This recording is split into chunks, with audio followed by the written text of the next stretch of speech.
Most people think sex is just about pleasure or reproduction or connection.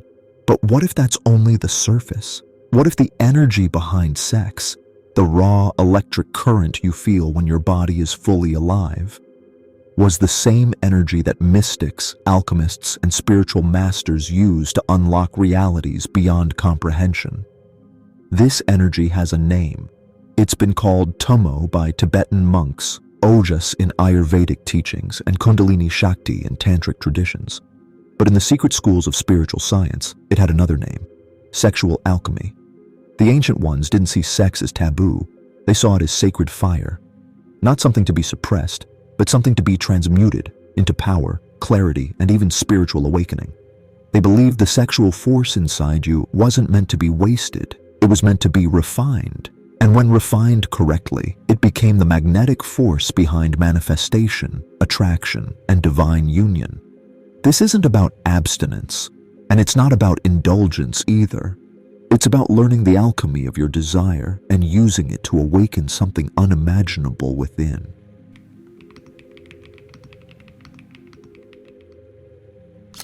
There's a reason every major religion, every empire, every institution has tried to control your relationship with sex. They told you it was dirty. They told you to repress it, or worse, to waste it endlessly for temporary pleasure. Because they knew something you didn't. Sexual energy is life force energy, and whoever controls it, controls reality. Let's make this simple. The energy you feel building in your body during arousal, that heat, that pressure, that magnetic pull, is not just lust. It's the purest creative force in your biology, the same force that can create a new life in the physical world, can also create new realities in the energetic world. Your sexual energy is electric potential, and your body is the battery. When you release it constantly, mindlessly, compulsively, you stay in a cycle of drain and desire. Pleasure spikes, then energy crashes. You feel empty, restless, distracted, foggy. But when you learn to store it, to circulate it inside your body instead of ejecting it, something shifts. Your mind becomes sharper, your eyes become brighter, your skin glows. People notice your presence without knowing why. That's not magic. That's biology plus spirit. Because sexual energy is not meant to be repressed. It's meant to be redirected. It can be drawn upward through the spine, fed into the chakras, transformed into creative vision, deep focus, emotional depth. And the ancients knew this. Taoist masters called it Jing, your foundational essence. Indian yogis called it Ojas, the subtle energy of vitality and brilliance. Mystics called it the sacred serpent. All agreed. When this energy is preserved and refined, you become magnetic. You attract not by wanting, but by radiating. Because you no longer need, you already are. This is the first step in sexual alchemy. Knowing that your desire is not the enemy, it's the raw material for your transformation.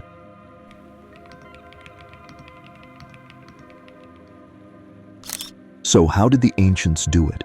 How did they take raw, primal desire and turn it into divine presence, healing, and power? It began with awareness, not suppression, not shame, but the ability to sit with that fire without trying to escape it. They called it alchemy, but it wasn't about turning lead into gold. It was about turning lust into light. Here's how it works. When you feel desire rise, don't act on it immediately.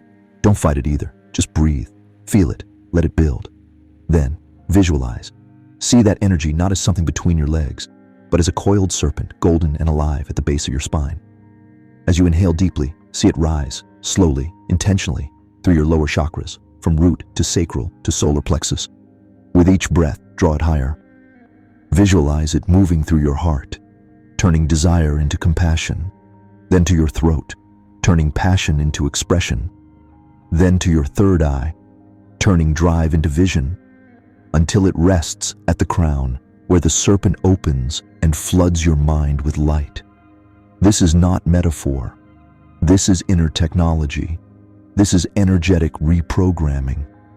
Over time, as you do this, you'll find your willpower increasing, your intuition sharpening, your attraction deepening, and your sense of inner stability becoming unshakable because you're no longer ruled by desire. You are now guided by it. This practice is ancient. It's been hidden for centuries because once you master it, you become ungovernable. You can no longer be manipulated by lust, by distraction, by external validation. You've reclaimed your energy, and with it, your life. If this is resonating, don't forget to subscribe and turn on notifications, because what's coming next will take this to a whole other level.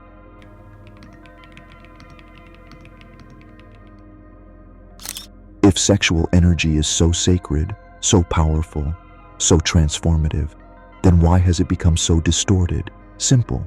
Because whoever controls your sexual energy controls your focus, your choices, your vibration, and your life. Look around. We live in a world built on overstimulation and distraction. Scroll for a few seconds. You're bombarded with artificial images of desire, bodies, ads, algorithms designed to keep you aroused and empty. It's not random, it's strategic.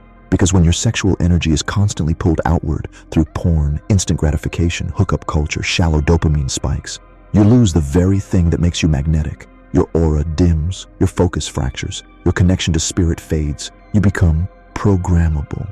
Why? Because a person drained of life force energy is easy to manipulate. They chase pleasure to numb pain. They consume without awareness. They forget they even had a choice. This is not a glitch in the system. It is the system. The ancients preserved sacred sexual practices in temples, mystery schools, and encoded them in myths for a reason. They knew this force was the gatekeeper of sovereignty.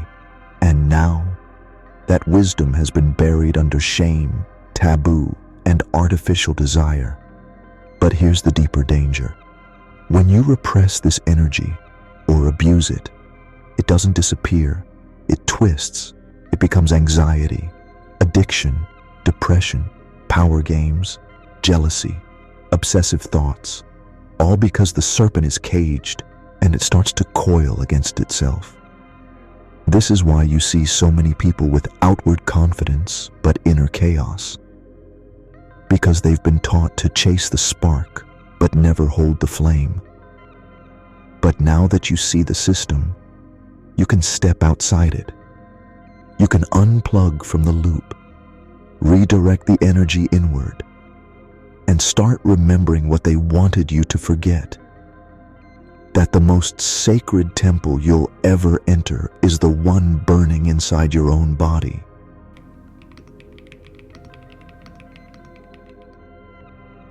Once you stop leaking your sexual energy, the world starts responding differently and fast. You don't try to be attractive, you radiate it. You don't chase opportunity, it starts looking for you. Because your energy field, your aura, is no longer fragmented. It becomes whole, dense, alive. And when energy becomes coherent, it becomes magnetic. This isn't spiritual poetry, it's literal physics. You are an electromagnetic being. Every thought, emotion, desire carries a frequency, but without energy behind it, those frequencies are weak. Think of it like Wi-Fi with low signal. You're trying to connect to reality, but your bandwidth is drained. But when you harness your sexual energy, when you no longer scatter your power through unconscious habits, your frequency gets louder. Now the signal is strong. Now the universe can hear you. Now you don't manifest by scripting or vision boards. You embody the thing you once begged for. And that's when it gets wild. People start staring longer. Random conversations lead to synchronicities. Opportunities show up that make no logical sense. You meet someone you dreamed of, or someone who triggers the next level of your growth. And here's why. Sexual energy is creative by nature, not just for babies, but for ideas, realities, versions of self. It reshapes your posture, tones your voice, strengthens your gaze. You walk into a room, and even if no one knows why, they feel you. And the deeper secret? You start attracting what matches your internal state, because now you're vibrating at a level that no longer tolerates the mediocre. No more empty relationships, no more draining jobs, no more fake smiles. You only draw in what's aligned, and what isn't gets repelled instantly. This is why the ancient tantrics said, "He who masters his seed masters his reality." Not because the seed is magic, but because the discipline of holding it proves that you're ready to command the life it creates. This is not about control. It's about coherence, about embodying your full signal. And when that happens, desire becomes direction, attraction becomes alignment, and you stop chasing because you've remembered you were the source all along.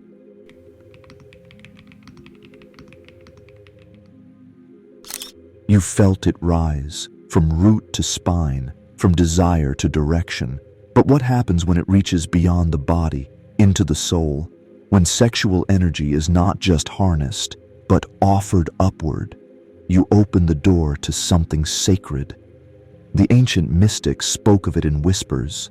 The yogis experienced it in caves alone for years.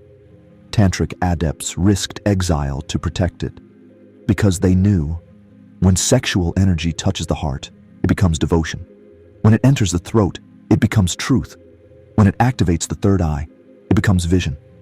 And when it crowns, it becomes union. Union with what? Not a god outside you, but the eternal source within. This is the true purpose of sexual alchemy, not just attraction, not just power, but ascension. Because when your vital force rises, it doesn't just feed your senses, it feeds your soul. You begin to feel guided. You speak from intuition, not opinion. You act from stillness, not impulse. You dream vividly and wake with answers. You become, as the mystics said, a living bridge between earth and heaven. You stop identifying with your body and start inhabiting it fully as a vessel of divine current. Every breath becomes prayer. Every touch becomes sacred. Even solitude becomes ecstasy. This is why celibacy was once sacred, not for repression, but for redirection. And this is why ancient temples used sexual rites, not for indulgence, but for initiation. Because they understood what we've forgotten. Your sexual energy is the fastest path to God, not by avoiding it, but by honoring it. And when it is clean, clear, coherent, when it rises without force, when it's rooted in truth, when the ego no longer clings to it, it opens the inner gate. And what pours through is not fantasy, not imagination, but pure presence, the kind that silences the mind, heals the body, and connects you to the infinite. This isn't just spiritual theory. This is the blueprint you were born with, but it was buried, distorted, feared. Because if you ever remembered, you would become uncontrollable, unprogrammable, unstoppable, and now you're remembering.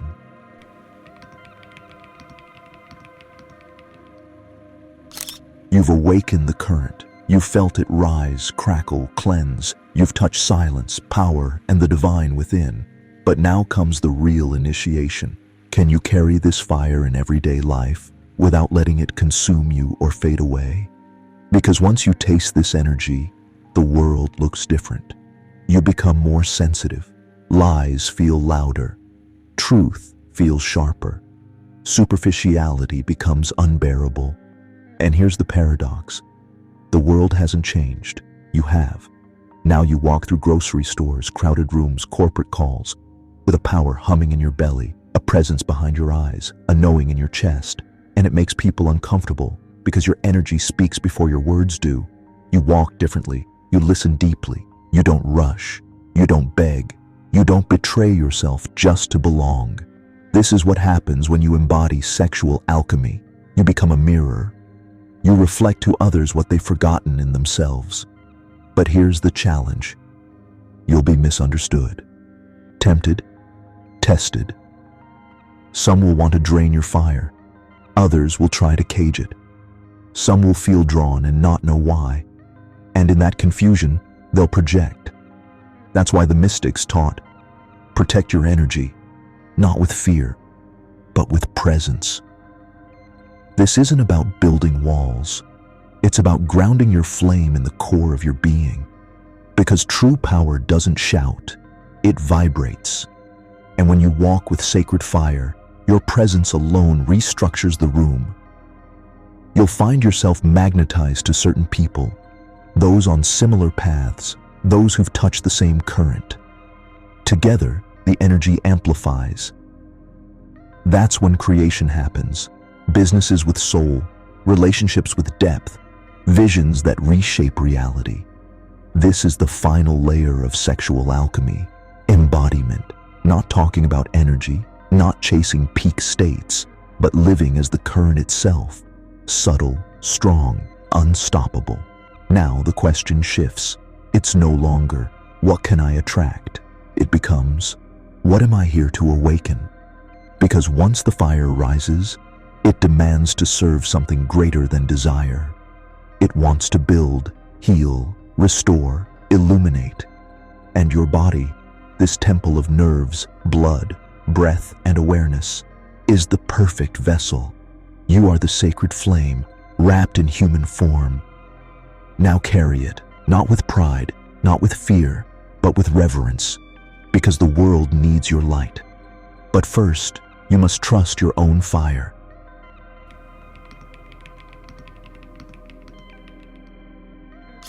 By now you've seen the map, you've felt the current, you've remembered a truth that's been waiting in your spine since birth, that you were never meant to be numb, obedient, or dim.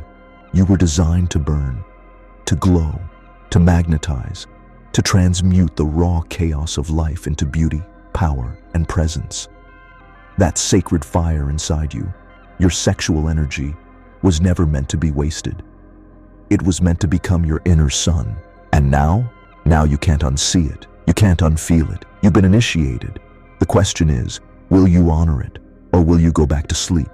Because returning to old habits will feel worse than ever. Your body will rebel. Your spirit will whisper louder. You've glimpsed what's possible, and life will no longer tolerate you pretending otherwise. So move with reverence, speak with power, breathe with intention, create with presence, love with sacred fire. And when the world tries to pull you back into distraction, into fragmentation, into forgetting, just close your eyes, draw the energy upward, and remember who you are. A walking flame, a bridge between heaven and earth, a soul that remembers. And now I leave you with one question. What would your life look like if every desire you've ever felt was never wrong, but sacred? Let me know in the comments. Your fire might light someone else's path.